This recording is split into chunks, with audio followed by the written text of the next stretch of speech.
Everyone, welcome to words to লিভের clips চ্যানেলে। শুনতে থাকুন, দেখতে থাকুন এবং শিখতে থাকুন।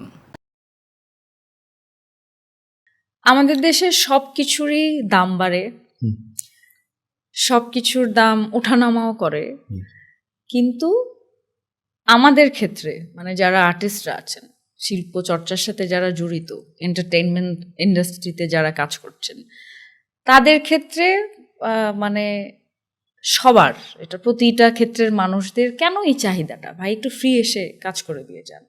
মানে টাকা লাগবে, এটা আমার চাচার প্রোগ্রাম, এটা আমার ফুপুর প্রোগ্রাম, এটা আমার ফুপাতো ভাইয়ের বিয়ের প্রোগ্রাম, হ্যাঁ এখানে বাজেট নেই, নেক্সট টাইম আপনাকে আপনার যথেষ্ট পরিমাণ সম্মানী দিয়ে, হ্যাঁ কিন্তু পরের বার আর দেখা পাওয়া যায় না। পরের বার আমরা ফেসবুকে ওর অন্য কারো কাছ থেকে শুনি যে এখানে অন্য একজন আর্টিস্ট এসে গান করে গেছেন বা স্ট্যান্ড আপ করে গেছেন বা যে কোনো সেক্টরে কাজ করে গেছেন আর কি। এই ব্যাপারটা আসলে আপনি কিভাবে দেখেন?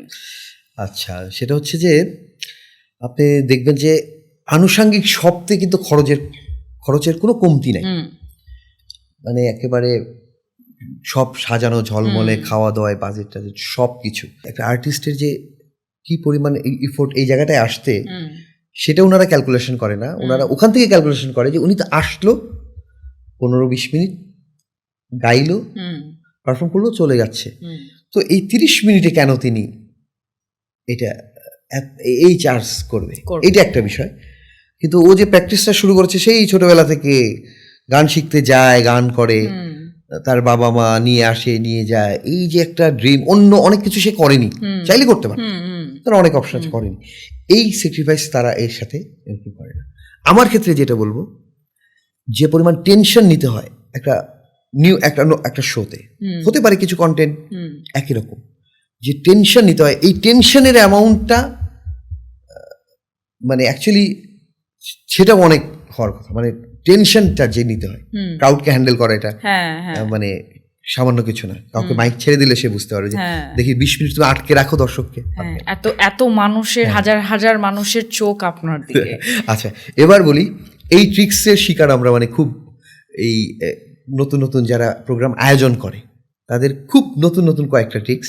তার মধ্যে একটা হচ্ছে যে আমি প্রথম বুঝতাম না, প্রথম যখন আসলো, এইটা হচ্ছে আমার ভাইয়ের, এইটা হচ্ছে আমার এরকম খালাতো ভাইয়ের মানে ইয়ার, আর ওই যে তুমি যে ভাইয়ের প্রোগ্রাম করলে না, এটা উনারই চাচার অফিসের প্রোগ্রাম। তো 1-2 বছর পর আমি আসলে বুঝতে পারলাম যে আসলে কিভাবে এই স্ক্রিপ্টগুলো তৈরি হয়। তারপর আরো দু একটা কিছু মনে পড়লো, দাঁড়ান।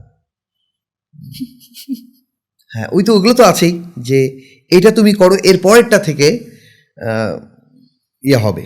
তারপরে হচ্ছে এটা জাস্ট একটা পাইলট ইয়ে করছি হচ্ছে প্রোগ্রাম, তো এরকম আর কি ইয়ে শুরু হয়।